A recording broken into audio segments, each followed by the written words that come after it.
now says his comments were directed at Republicans. He says they, not the two justices appointed by President Trump, stand to pay a price for decisions on abortion rights cases. Joining us now at a Fox News at Night exclusive, Senator Majority Leader Mitch McConnell, Republican from Kentucky. Good to have you back with us, sir. Glad to be here, Shannon. Okay, I want to play a little recap for those who may have missed how we got here.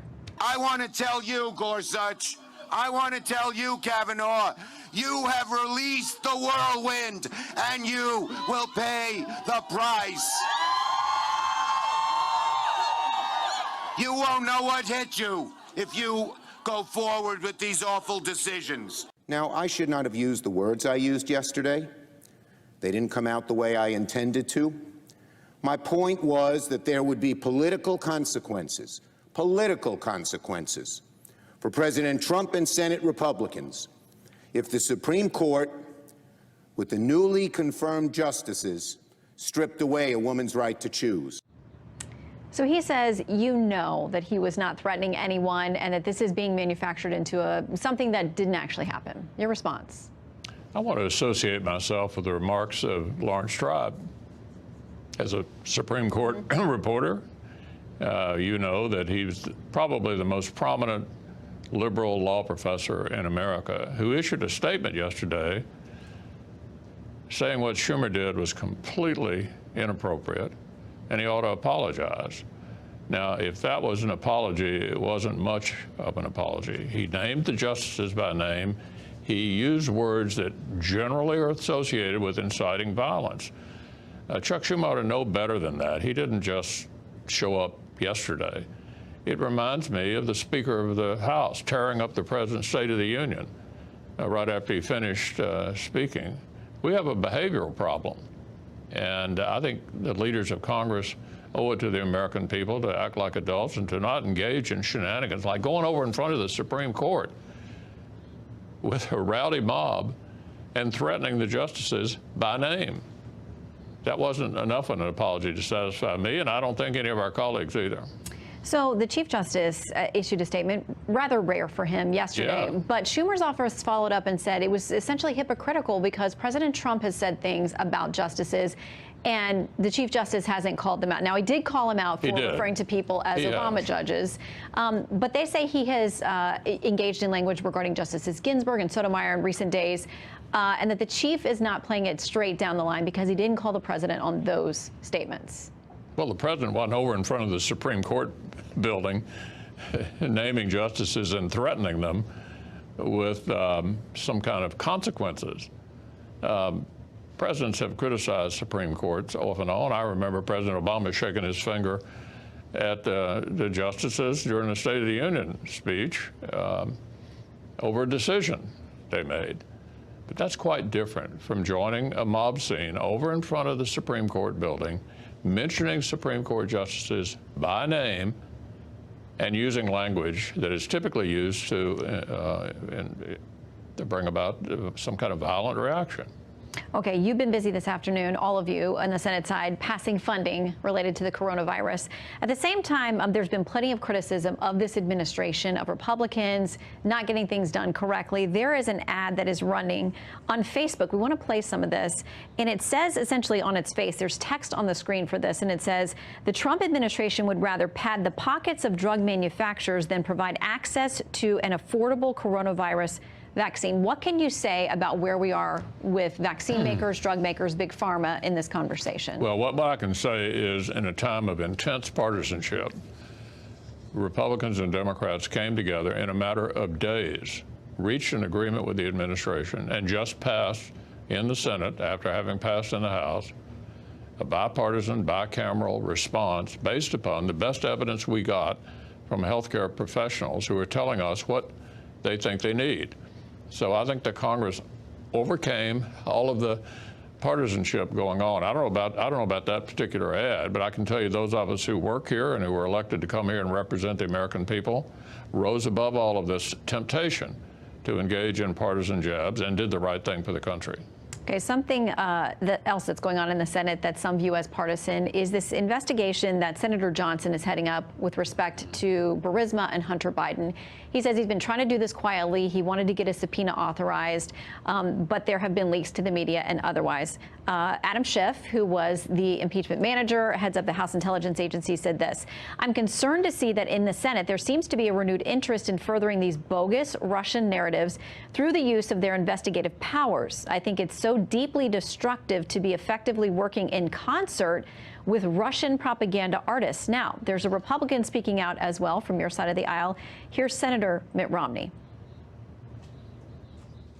There's no question but that the appearance of looking into Burisma and Hunter Biden appears political. And I think people are tired of these kind of political investigations. So what do you make of the characterization that what Senator Johnson and others are doing is all about politics? Well, I think it's worth taking a look at, and I don't tell my committee chairman what to investigate. Senator Johnson's very responsible, not inclined to be overly partisan on everything that comes along. And he's been trying, as he indicated, to kind of quietly look at this for some time before Biden's comeback yesterday, in which, made him more likely the nominee. Look, if you become the front runner, you come under a lot of scrutiny, but from the press, from both sides. Joe's been around a long time. He knows that this sort of thing will be looked at when you become the likely nominee of your party. So with that now coming down the pike, Senator Lindsey Graham has said he actually thinks Bernie Sanders is a better matchup for the president because there's more of a contrast about their policies on the economy and other things. Are you worried about Joe Biden being at the top of the ticket? Well, I think we ought not to be pulling for any particular nominee. I think they're all pretty much hard left. And regardless of which one the Democrats finally choose to be their standard bearer, I think the arguments are going to be largely the same. What kind of America do you want to have? A capitalist country, or one that's going full square, straight in to the left? And they all got pulled that way, including Joe Biden, during these primaries. So I think we have plenty of issues to run on in the fall, no matter which one they pick.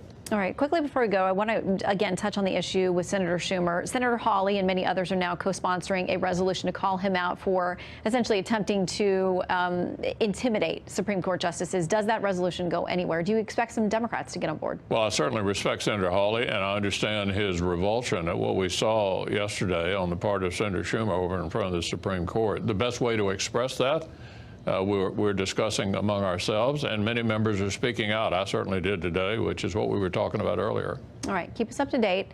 Senate Majority Leader Mitch McConnell, great to have you with us. Glad to be back. That was a physical thing, in my opinion. He tried to say, oh, well, that has to do with the election. That had nothing to do with the election. The way he said, we're going to hit back like you've never seen before, that was a real intimidation. And the best you can say is they're trying to intimidate so that the judges vote, so the justices vote their way. That's no good either. But that was a physical, that was really, if a Republican did what Schumer did, they'd be in jail right now. That was President Trump last night slamming Senate Majority Leader Chuck Schumer for these comments about Supreme Court justices. I want to tell you, Gorsuch, I want to tell you, Kavanaugh, you have released the whirlwind, and you will pay the price. Our next guest is one of 14 senators co-sponsoring a resolution to censure him. Georgia's new Senator Carrie Loeffler joins us from our nation's capital. Senator, good morning to you. Good morning. It's great to be here. It's great to have you. Yesterday Chuck Schumer said on the floor of the Senate where you work that he misspoke, but he did not apologize. It was a clear threat against two sitting members of the U.S. Supreme Court. He's got to apologize. He needs to apologize. It's a new low for the Senate. I couldn't agree more with the president in terms of it was a threat. It was a physical threat. And I was proud to sign on to my colleague Josh Hawley's resolution to censure Senator Schumer. You know, Senator, of these 14 senators, obviously I'm looking at the list, they're all Republicans. Where are the Democrats coming out and condemning this type of behavior by Schumer? Well, this is just more evidence of the partisan games that are going on. I mean, you're seeing it across the board. While Senator Schumer was standing on the steps of the Supreme Court supporting abortion, my colleague Marcia Blackburn and I were introducing legislation to support life. And I think, we saw last week with the Born Alive bill being voted down, common sense legislation to save babies after an abortion that was botched aren't even passing. So this politicization of everything has gone too far. Well, Senator, when it comes to abortion, that's a special case for Democrats, right? There's a reason you see this much passion from him on that topic. Why is the idea of keeping abortion as broad and legal as possible, why is it an obsession of the left? I don't know. I mean, every life is a blessing, and look, I think the left is dug in on partisan issues and not thinking about the American people. We're seeing it with the coronavirus, the politics being played there, making sure that everyone understands that the coronavirus doesn't know partisan politics, and we need to get back on track working for the American people. How do you mean the coronavirus is being politicized? Well, you see things in the news. You see senators and congressmen politicizing this and saying that the Trump administration did not handle this appropriately. I could not be more proud of how the president has handled this. He was criticized for implementing a travel ban. This travel ban was so important to slowing the virus's move to the United States. It gave us time to prepare, and now the president is going to be authorizing the funding that we need. So I think we need to keep politics out of public health emergencies. Senator, you say that, but I don't see a way to do it. I mean, when you have the likes of Chuck Schumer coming out and making such a horrific statement as he did, and you can't even get Democrats coming on board and saying that he shouldn't have done that and there should be some consequences, where do you go from there? Well, I think that's why we have to elect President Trump. We've got to reelect a fully Republican Senate and make sure that people understand what's at stake here. It's not just the president, which we need 4 more years of President Trump's policies. You saw the contrast last night of President Trump at the town hall, and then you saw the contrast with Schumer standing on the steps of the Supreme Court. This is the choice we're making in America, and it's very clear. Well, Senator, Chuck Schumer probably is watching the channel right now. He sees his colleague right there. What would you like to say to him directly?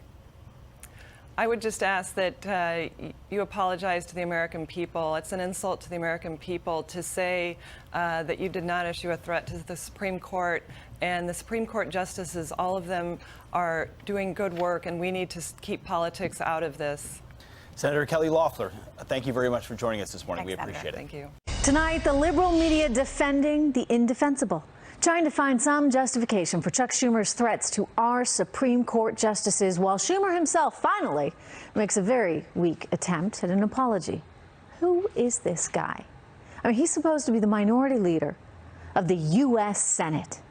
But I'm setting the record straight tonight. Chuck Schumer is nothing but a political animal who symbolizes all that is wrong with American politics.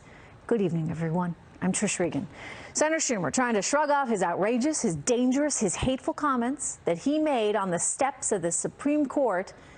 We're going to get to those comments in just a second, but first, I want you to see his lousy mea culpa attempt. I'm from Brooklyn. We speak in strong language. I shouldn't have used the words I did, but in no way was I making a threat. I never would do such a thing. Oh, yeah? Because that's exactly what you did. Watch. I want to tell you, Gorsuch, I want to tell you, Kavanaugh, you have released the whirlwind, and you will pay the price. You won't know what hit you if you go forward with these awful decisions. Did you hear that? Did you see that? I mean, he even smiled as he said it, as he threatened the Supreme Court justices. Can we go back and look at that again? Because I want people to see his smile there.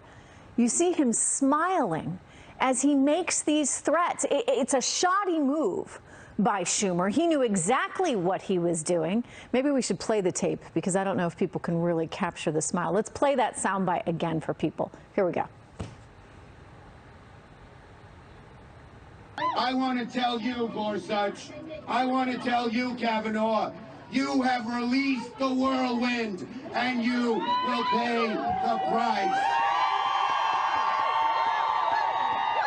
You won't know what hit you if you go forward with these awful decisions. What kind of sick thoughts were going through his head to induce a smile at a time like that, with comments like that?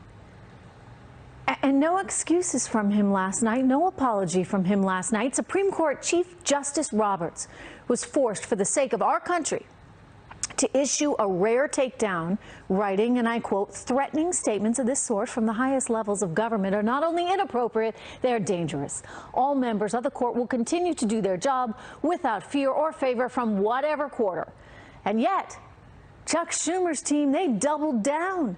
The senator's spokesperson out there firing back at the Chief Justice of the Supreme Court of the United States. Just think about that one for a minute. Chief Justice of the Supreme Court of the United States of America. Schumer's people fire back, claiming it wasn't supposed to be a direct threat. No, quote, Senator Schumer's comments were a reference to the political price Senate Republicans will pay for putting these justices on the court, and a warning that the justices will unleash a major grassroots movement on the issue of reproductive rights against the decision. Okay, to be clear, guys, Schumer was referencing the justices, not the Republican Party. He actually used the name of the justices. The spokesperson should have actually looked at the tape. But you know what? It gets worse, because Schumer's team predictably blames President Trump, writing, quote, "For Justice Roberts to follow the right wing's deliberate misinterpretation of what Senator Schumer said while remaining silent when President Trump attacked Justices Sonia Sotomayor and Ruth Bader Ginsburg last week shows Justice Roberts does not call balls and strikes." Oh my goodness. Okay, let's be very clear here. There's a big difference between Chuck Schumer threatening our justices and the president saying maybe some of the justices should recuse themselves. There is no comparison here whatsoever, even though the media tried to make the exact same argument. To be clear, and this is why we call this segment Setting the Record Straight, to be clear, President Trump didn't start this. This entirely un-American, pathetic act was started by a shoddy excuse for a senator by the name of Chuck Schumer, someone who has a history of this kind of nonsense. And yet, in typical fashion, the media and the left, they still blame President Trump because he defended Roberts, Gorsuch, and Kavanaugh from this Schumer onslaught.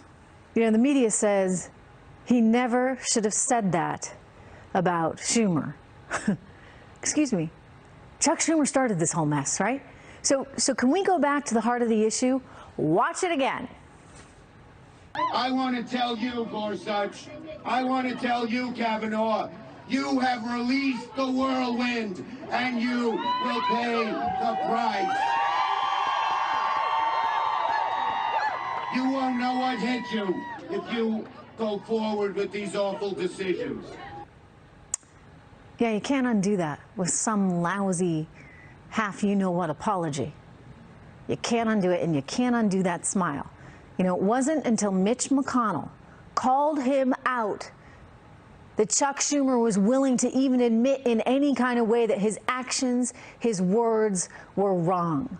Watch McConnell here. The minority leader of the United States Senate threatened 2 associate justices of the U.S. Supreme Court, period.